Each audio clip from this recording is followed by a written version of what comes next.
Bienvenidos todos al primer día del foro de la 17ª Convención Internacional del Banano 2020.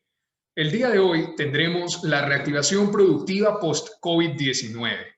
Nuestra primera intervención tratará el tema, el nuevo esquema de financiamiento para desarrollo sostenible, cómo crear oportunidades de inversión a escala.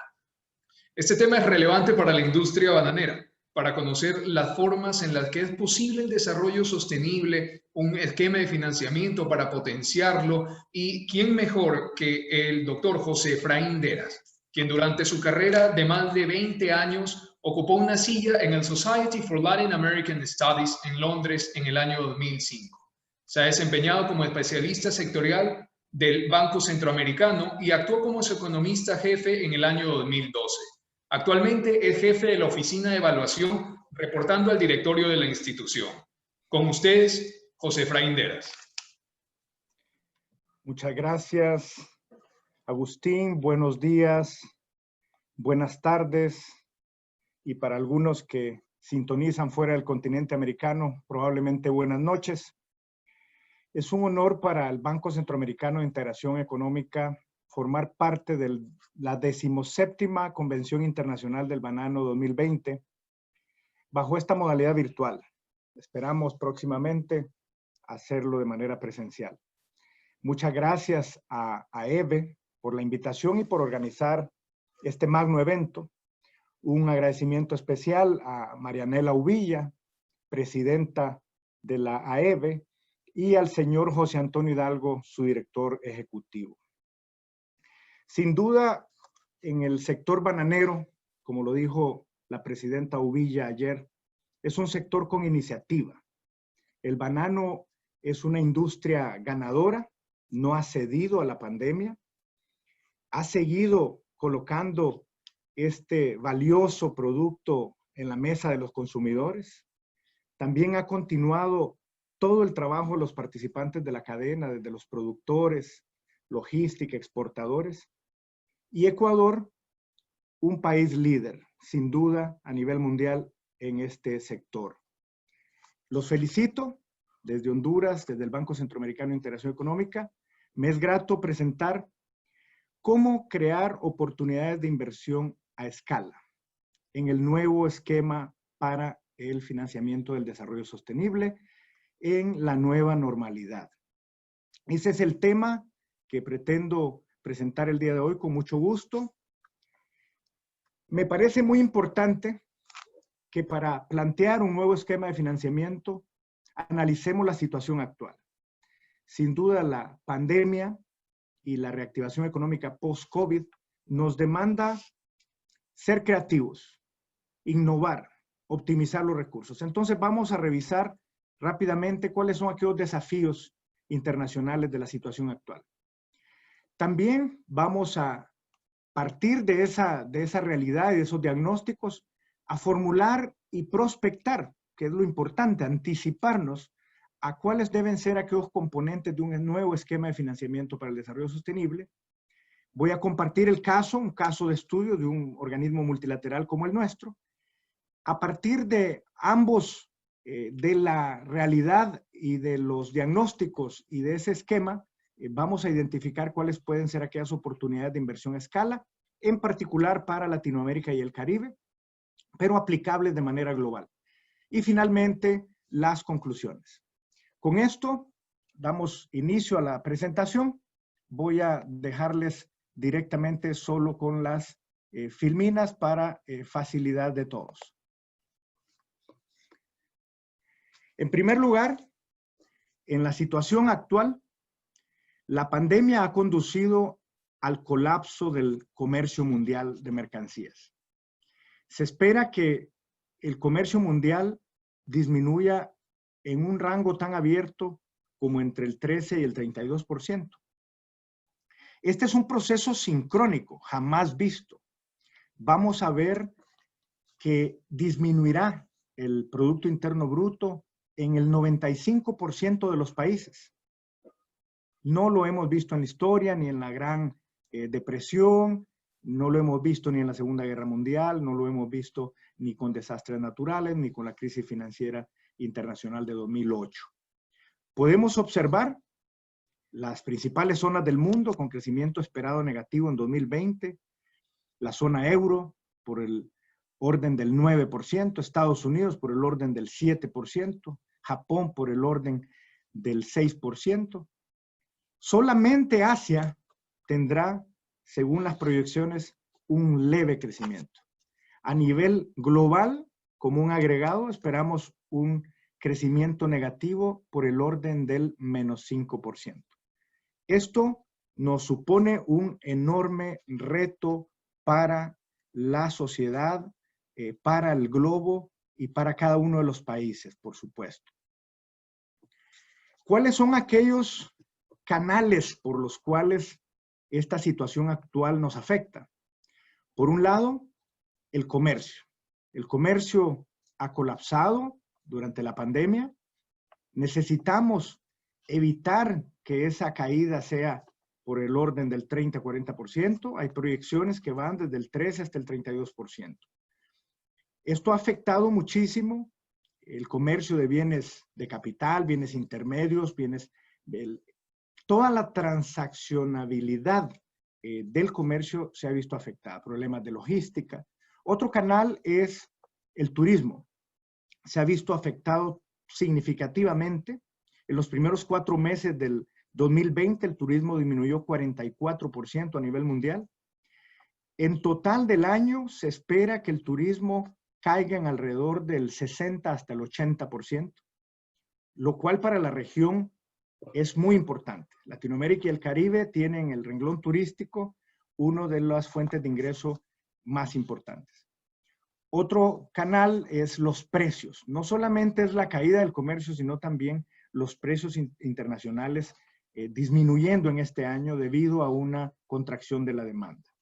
En los términos del intercambio, para Latinoamérica, esto es de alto impacto en su economía, dado que somos países con altos niveles de importación y cuando los precios de nuestras exportaciones bajan, los términos del intercambio llegan a ser altamente negativos en las cuentas nacionales. El otro canal es el sector real. Con la contracción económica aumenta el desempleo. Hasta mayo, el promedio del descenso en materia de desempleo fue por el orden del 7% según los reportes de la región latinoamericana. También la caída de los ingresos fiscales. Con la caída de la actividad económica, los ingresos fiscales bajan y tenemos además alta demanda por recursos públicos, lo cual pone en aprietos la respuesta de la política pública tanto para atender la pandemia como para la reactivación económica. Podemos observar para la región latinoamericana, nosotros no habíamos tenido un impacto tan alto, ni siquiera en los tiempos de desastres naturales, ni la crisis de la deuda de los 80s. Según estimaciones del Fondo Monetario Internacional, la caída proyectada para el 2020 va a ser por el orden del 9 al 10%, coincidente con las estimaciones de la CEPAL. Para el caso de Sudamérica, por el orden del 9.4%, el caso nuestro en Centroamérica y México por el orden del 8.4% y el Caribe por el orden del 8%. Esto tendrá implicaciones fuertísimas en materia del ingreso per cápita. Aquí podemos compartir una filmina en donde al año 2010 nosotros reportábamos una tasa creciente del ingreso per cápita medido por el PIB per cápita. Nosotros en esta década encontramos una senda del crecimiento, pero como podemos observar, en el 2020 caemos nuevamente a los niveles del 2010 o menores. A esto es a lo que los economistas están denominando una década perdida del incremento en el ingreso. Pendiente aún traducir esto en los impactos en la tasa de pobreza, lo cual se esperan impactos de incremento de la pobreza dependiendo del país entre el 10 y 25% adicionales a los niveles que ya se tenían, con lo cual es un retroceso que pone presión sobre la política pública, pone presión sobre la actividad económica, sobre el sector privado, sobre el sistema financiero, y necesitamos trabajar entonces en prospectar cómo salir de esta crisis económica, al igual que de la pandemia. Aquí podemos ver el caso de los contagios. Si bien da la impresión que algunos países están teniendo disminución de los contagios, esto no es necesariamente que la curva esté aplanándose o que ya estamos mejor. En realidad, la incertidumbre sigue.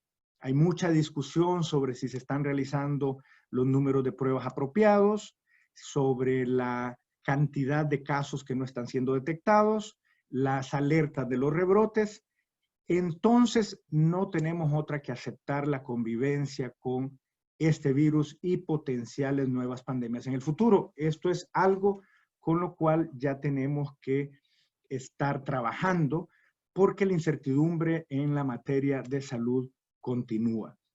En este marco, nosotros tenemos que empezar a prestar atención a las aperturas económicas bajo la nueva normalidad con todos los nuevos procesos de bioseguridad.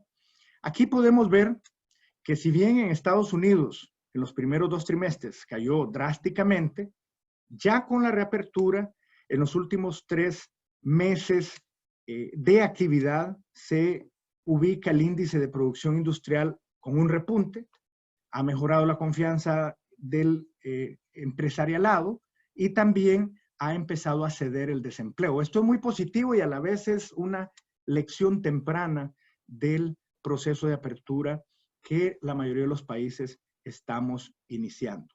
Pueden observar que los pedidos de bienes de capital, los pedidos de bienes industriales están en aumento. Eso es ya un indicio de cómo podemos empezar a prospectar esta nueva normalidad y su actividad económica, la cual es muy necesaria para recuperar los empleos perdidos, recuperar la caída del ingreso per cápita y a la vez empezar a regresar a los niveles de pobreza que teníamos antes de la pandemia y ojalá mayores. Con esto dicho, entonces tenemos que imaginarnos el nuevo esquema de financiamiento para el desarrollo sostenible. Aquí hablamos de producir las sinergias necesarias para el uso eficiente y efectivo de los recursos. Con la actual crisis, la magnitud del choque de la demanda, la caída de los precios de los productos básicos y el aumento de los costos de financiamiento probablemente provoquen que en la región los recursos de producción, tierra, los recursos del uso del recurso humano, el capital, entren en un cuello de botella de subutilización. Necesitamos reactivarlos para incrementar los niveles de exportaciones y la consecuente actividad económica. En la nueva normalidad, sin duda, tenemos que imaginar ese nuevo esquema de financiamiento donde de manera fundamental tenemos que optimizar los recursos públicos, los recursos privados, los recursos del sistema financiero nacional e internacional de alta liquidez y los recursos de los organismos internacionales de la cooperación. Es clave que la fuente de los recursos se alineen y se optimicen con marcos normativos y con actores tomando riesgo desde sus diferentes puntos de atención. Por un lado, la política pública debe incentivar y debe permitir no perder competitividad, por el contrario, ganarla, atraer inversiones, que el sistema financiero salga y que se comparta riesgo y que las empresas, los productores, se trabaje infraestructura para la logística y se facilite la operación en la nueva normalidad. Además del marco normativo y los actores y además de los recursos y sus fuentes, es clave los instrumentos. Necesitamos innovar con préstamos concesionales, con garantías parciales de riesgo para compartir el riesgo del crédito con el sistema financiero, alianzas públicas privadas, acceso a mercados, monedas locales, minimizar los riesgos cambiarios, titularizaciones, profundización de mercado de valores, el gasto público alineado a través de políticas que traccionen el sistema productivo, de manera tal que con los instrumentos financieros, los recursos de las diferentes fuentes, los actores, los marcos normativos nos permitan establecer metas de crecimiento.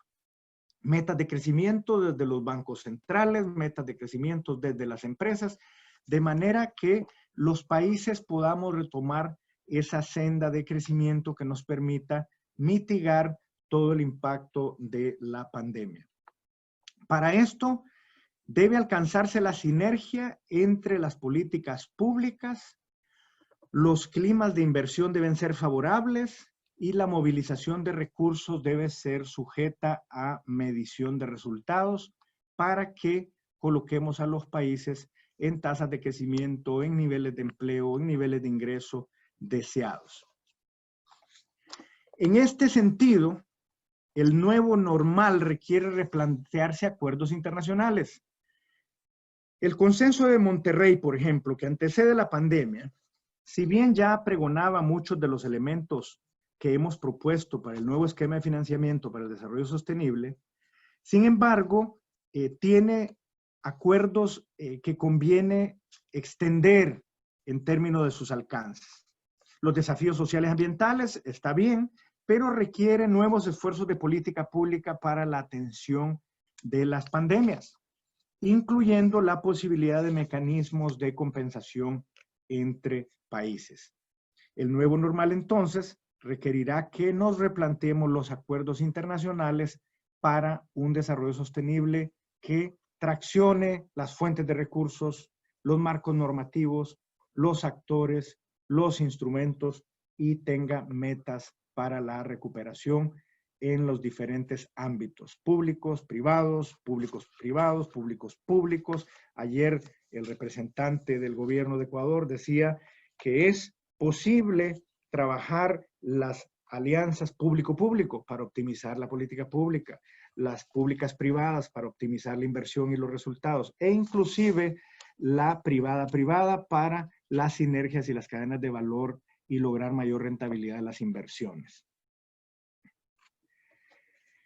En el nuevo normal he decidido incluir, por ejemplo, el caso de un organismo multilateral que muchos de los bancos de desarrollo están siguiendo estas líneas.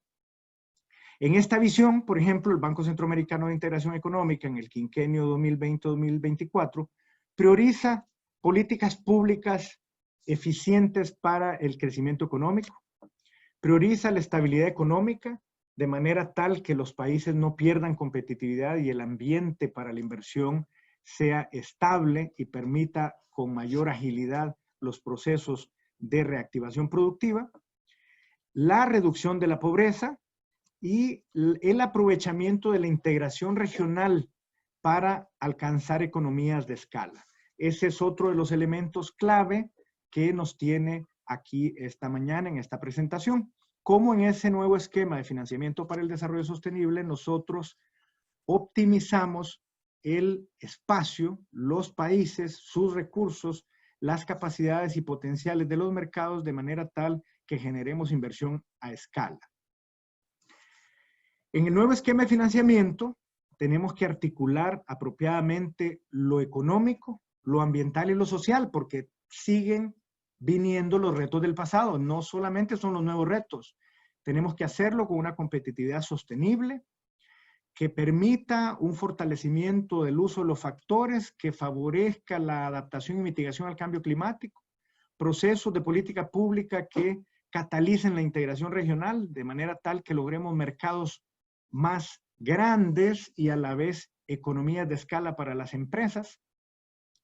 La formación del desarrollo humano es muy importante, de manera tal que encontremos capacidades de empleo y empleabilidad para la gente y así generar ingresos y salir de la pobreza.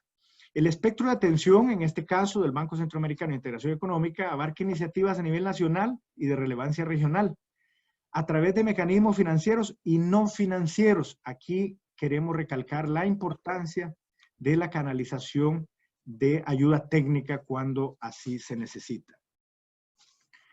Muy importante en este nuevo esquema de financiamiento y el aprovechamiento de las economías de escala es que para alcanzar la sinergia entre las políticas públicas y los climas para la inversión, la movilización de recursos y la medición de resultados, se debe poner en marcha agendas multisectoriales, que por un lado desarrollemos capital humano, formemos a la gente, brindemos oportunidades, empleo y que haya en la formación del recurso humano la empleabilidad necesaria.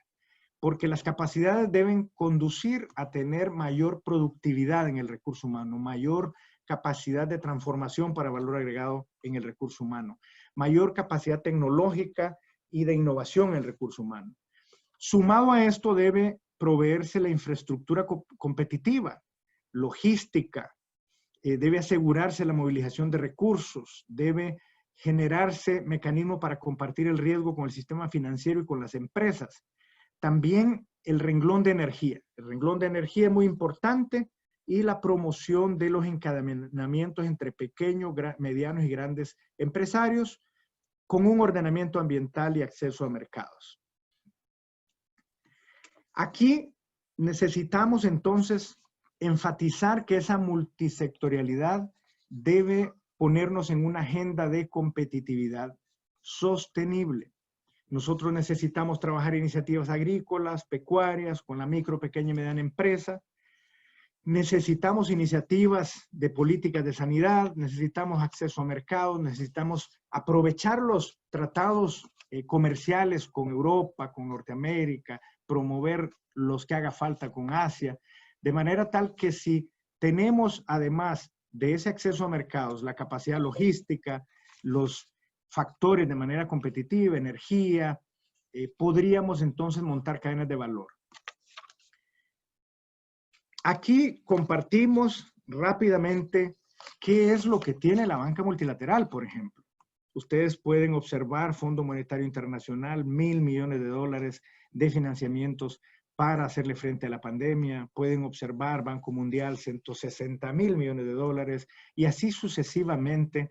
Estamos hablando de miles de millones de dólares disponibles para la estabilidad macroeconómica, para la atención a la pandemia, para el fortalecimiento de los sistemas sanitarios, para la reactivación económica. Es muy importante entonces que por primera vez tenemos algo que es un poco irónico, una crisis internacional, pero en presencia de alta disponibilidad de recursos. Y eso en el nuevo esquema de financiamiento para el desarrollo sostenible debemos aprovecharlo.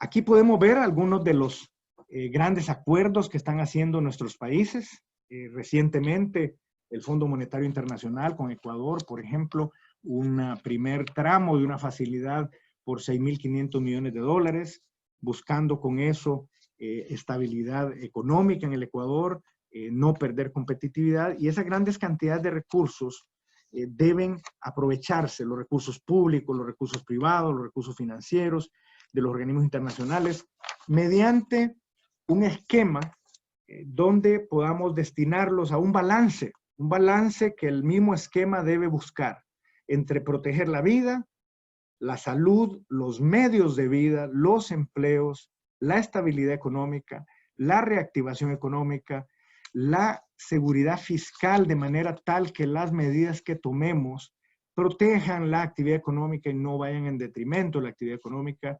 La sostenibilidad de la deuda es muy importante y para esto la transparencia y la gobernabilidad desde el sector público es clave, y que las políticas públicas se hagan de la mano con el sector productivo. Si la política pública se construye en coordinación con el sector privado productivo y la sociedad civil, incluyendo la pequeña, mediana y gran empresa, detectando cuáles son aquellas necesidades para que de manera efectiva activemos la economía, entonces podemos decir que esa coherencia de política pública nos va a permitir que tengamos éxito en este proceso durante y post COVID-19. La liquidez de corto plazo es muy importante. Estos nuevos instrumentos que podemos ver que el Fondo Monetario Internacional y también los bancos multilaterales de desarrollo dan a los países, pueden permitir que pasemos la pandemia y activemos la economía sin presionar la actividad económica. Esto es clave para no perder competitividad y más bien usar estos recursos para cerrar brechas de infraestructura. La infraestructura es uno de los renglones muy importantes para la actividad económica, que a su vez ofrezca plataforma de logística eficiente, competitiva para los sectores productivos y canalización de recursos a través de los sistemas financieros para que el tejido productivo los use y haga los acomodos necesarios hacia adelante de manera tal que pueda aprovechar la apertura de los mercados, porque los mercados están, como pudimos ver, empezando a incrementar su demanda. Aquí termino en esta sección mostrando el ejemplo de este multilateral, que ha dicho en su mensaje de atención a la pandemia y reactivación económica que es muy importante la atención en términos de resolver la situación sanitaria desde las pruebas, desde llevar un buen monitoreo de los contagios, desde empezar a tomar medidas económicas que permitan la convivencia entre el coronavirus presente en la sociedad y los sectores productivos atendiendo las necesidades de los mercados nacionales, los mercados regionales y los mercados internacionales. En el sector público, por el otro lado, permitir que tengan los recursos para sostener los presupuestos públicos que atienden las necesidades de inversión, no solo del problema sanitario, sino también de las inversiones necesarias para la infraestructura, para el sistema financiero, y así no dejar que la economía se contraiga más. También los bancos centrales, ¿verdad? Necesitamos tener estabilidad de tasas cambiarias, necesitamos tener liquidez en los bancos centrales, necesitamos que esa estabilidad se traslade al empresario, a la actividad económica, para poder continuar en esta senda. El sistema financiero es muy importante, ¿verdad? Es la columna vertebral de la mayoría de las economías. En diferentes países el sistema financiero puede ser hasta el 60% del PIB, en unos casos puede ser hasta el 90% del PIB, y en otros hasta sobrepasa el nivel de PIB del país. Por ende, hay que mantenerlo con recursos y preferiblemente canalizar recursos para la micro, pequeña y mediana y gran empresa, de manera tal que no hagan falta recursos aprovechando la situación actual. Aquí, finalmente, en esta sección, también quiero recalcar que va a ser necesaria recursos de asistencia técnica. Muy importante, la asistencia técnica va a ser necesaria para convertir todos los sistemas productivos, todos los sistemas institucionales a temas virtuales, a adoptar procesos cubriendo todas las medidas de bioseguridad, y ahí necesitamos colocar recursos que catalicen esa dinámica y no se estanque. ¿Cómo en ese nuevo esquema de financiamiento para el desarrollo sostenible podemos entonces decir que nos moveríamos a economías de escala, a inversiones de gran escala? Por un lado, Latinoamérica y el Caribe tiene un alto potencial para la escala. Si lo anteriormente expuesto se aprovecha con sinergias de política pública, con recursos internacionales, con recursos locales, con recursos públicos, con recursos privados, con el encadenamiento productivo, con el aprovechamiento de las oportunidades que da la reapertura de mercados, sin duda la región tiene un alto potencial para convertirse en una de las regiones con mayor inversión a escala en el mundo. Poseemos en Latinoamérica y el Caribe el 16% de los suelos agrícolas mundiales, y en realidad el 33% de la superficie puede ser usada para agricultura, con 4% de la población rural del mundo concentrada en esas zonas. Con la infraestructura necesaria, la formación del capital humano, los procesos de infraestructura, logística y los recursos financieros, Latinoamérica podría ser una de esas zonas de producción a escala a nivel mundial.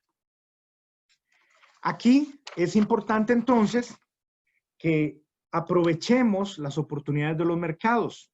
Si lo antes expuesto lo optimizamos a la luz de que el sector agropecuario de la región ha venido evolucionando en diversificación de productos y mercados, sin duda que los potenciales de inversión a escala, con sus consecuentes beneficios económicos, empleo, ingreso, podrán lograrse. Ayer hablaba a Eve de los mercados premium, de elevar la productividad, del mejoramiento de la tecnología, de los servicios financieros, la innovación, y no detenerse en esta época y más bien aprovechar, eso lo debemos optimizar en toda la región. Un ejemplo de este proceso de optimización es que podemos revisar que en el 1995, las exportaciones agrícolas eran por el orden cercano a los 70,000 millones de dólares de la región. Y ya para el 2017 eran 256,000 millones de dólares, con una tasa compuesta de crecimiento anual del 7%. Y todavía sin aprovechar esas grandes cantidades de suelo disponible para inversiones a escala. Y otro detalle importante es que el 16% de ese crecimiento del sector agropecuario exportador, equivalente a aproximadamente 32,000 millones de dólares, proviene de productos nuevos. O sea, la región está aprovechando esos nuevos mercados, diversificando producción, empezando a agregar valor, y eso es clave para las nuevas inversiones de escala. Si a lo anterior agregamos la innovación, la crisis nos ha permitido dar un salto hacia el aprovechamiento de las plataformas digitales en una manera más acelerada de lo esperado. Esto, si ya lo identificamos, entonces podemos hablar ahora de que tenemos una ruta. Con esta ruta debemos alinear los programas públicos, la innovación, el valor agregado, los modelos de gestión para una nueva realidad, incluyendo ahora entonces como parte de esa normalidad el aprovechamiento digital, la cuarta revolución industrial. Con esta combinación nosotros podríamos alcanzar las inversiones a escala con retornos a la inversión muy atractivos, tanto para el empresario como para el Estado y la sociedad, con los consecuentes beneficios de el empleo y el ingreso con mayor agregado. Si bien la crisis ha exacerbado una serie de desafíos estructurales interrelacionados que incluyen una alta desigualdad, informalidad en el empleo, baja productividad, servicios a instituciones públicas deficientes, más bien ahora la nueva normalidad nos permite catalizarlos y dar el salto de una manera más eficiente. Entonces, si la coyuntura actual nos permite a nosotros identificar un nuevo esquema de financiamiento disponible, muchos recursos del sector público, del sector privado, del sector financiero con altos niveles de liquidez en los mercados, los mercados de deuda disponibles, la cooperación internacional, la banca multilateral de desarrollo. Entonces, ¿por qué no hacerlo? Si nosotros hacemos la coordinación de políticas y reformas para la transformación y más bien buscamos una vía directa de los problemas estructurales que teníamos, entonces más bien podríamos estar alcanzando ese nuevo esquema de financiamiento, optimizando los recursos y a la vez contar con aquellos impactos en empleo, en mayor ingreso, en crecimiento económico, en mayor recaudación fiscal, de manera tal que en la nueva normalidad aprovechemos. Como señaló la Unión Europea para alianzas internacionales, la transformación digital presenta tanto a América Latina y el Caribe como a otras regiones del mundo una oportunidad ideal para innovar, para adaptarse, para aprovechar nuevos mercados, para generar mayor valor agregado y por ende mayores ingresos y más niveles de bienestar. Aquí entonces, respondiendo a la pregunta, si los recursos, las normativas, los actores, los instrumentos financieros se alinean con metas en donde lo público-público, lo público-privado, lo privado-privado, la empresa misma aproveche los mercados y se adapte a esta nueva normalidad en la cual tenemos que convivir. Podemos estar hablando de unos nuevos modelos de inversión a escala en la región latinoamericana y el Caribe. Como conclusiones, entonces, si entramos a reformas fiscales desde el lado público, debemos hacerlo cuidando los niveles de endeudamiento, cuidando la sostenibilidad de la finanza pública, priorizando acompañar medidas de consolidación fiscal, de austeridad, de optimización de los recursos, de actividad económica con mayor retorno y de esa manera no perder competitividad. Debemos evitar al máximo perder competitividad mediante mayores tasas fiscales o por el lado de perder capacidad infraestructural y logística. También esas dinámicas de crecimiento es importante que las hagamos salvaguardando la estabilidad, evitando riesgos cambiarios, evitando debilitar el sistema financiero, evitando afectar el tejido productivo. Más bien debemos hacerlo de la mano para que apoyemos esa adaptación del sistema productivo y nos permita salir avantes de esta pandemia y más bien fortalecidos después de esta. América Latina y el Caribe superó relativamente bien la crisis financiera de 2008 y de ahí hay lecciones que debemos aprender. Se evitaron crisis bancarias, se generaron inversiones públicas contracíclicas para la recuperación económica. Varios países respondieron a ese choque con una expansión fiscal temporal, lo cual es clave. Usted puede permitir mayor nivel de déficit, mayor nivel de endeudamiento de manera temporal. Con la reactivación económica debe resarcir y estabilizar esa situación para que no se vuelva una bola de nieve. Los países de la región hicieron eso y hay muchas lecciones que debemos sacar de ahí para este nuevo proceso de reactivación. A su vez, debemos potenciar la tecnología, el desarrollo científico. Necesitamos seguir mejorando la genética de nuestro trabajo a nivel de campo. Necesitamos seguir elevando la productividad, la diferenciación.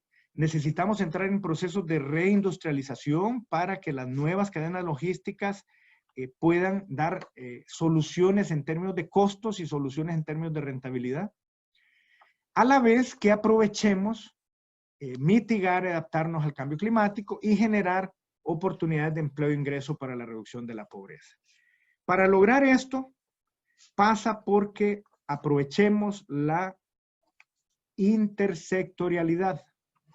Nosotros necesitamos en esa ruta alinear los diferentes sectores, privados, públicos, gobiernos locales, la innovación, pasar por una ruta rápida de las plataformas digitales y la reconversión de las empresas y las cadenas logísticas, de manera tal que la inversión genere retornos atractivos para todos, para el empresario, para los gobiernos y para la sociedad a través del empleo y el ingreso. Muchas gracias. Quedo atento a cualquier pregunta u observación.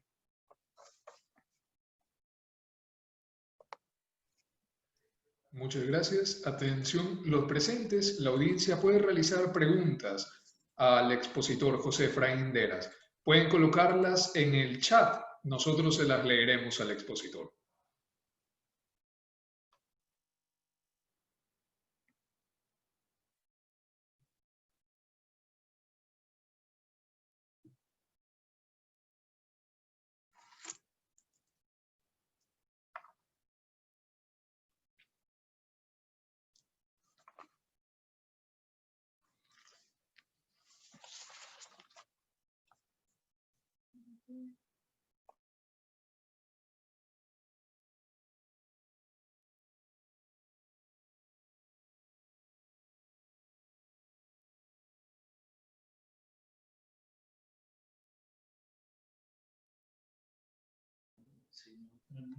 ¿Hay alguien levantando la mano, me parece? No. ¿O es Joseph María, parece? No.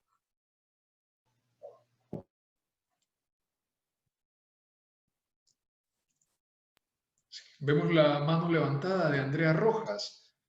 Andrea, si tienes una pregunta, puedes colocarla en el chat, por favor. Ok, tenemos una pregunta del señor Galo Morocho para José Frey. ¿Qué tiempo nos tomará recuperar o estabilizar la economía post-pandemia?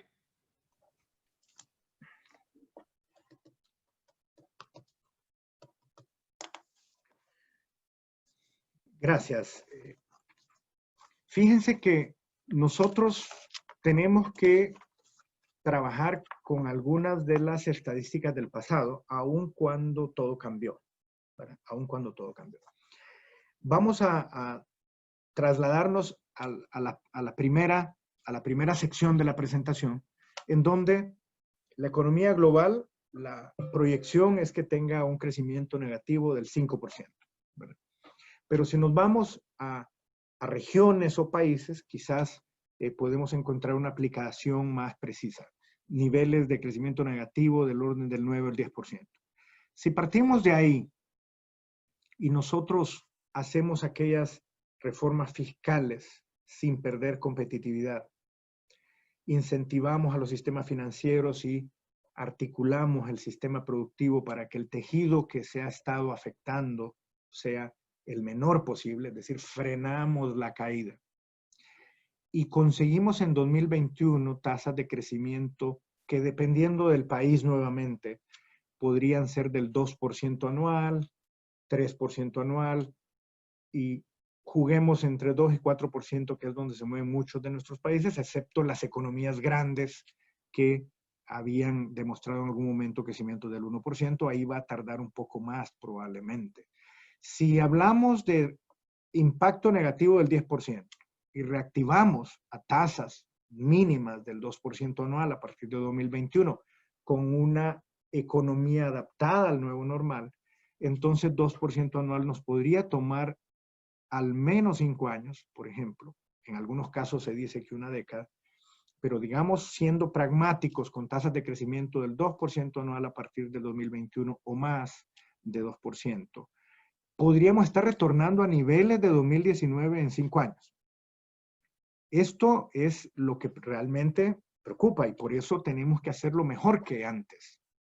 Ojalá procesos de reactivación que lleven a tasas del 3, del 4%, idealmente 5%, lo cual no era tan fácil de ver antes, excepto ciertos países como Panamá, República Dominicana, China.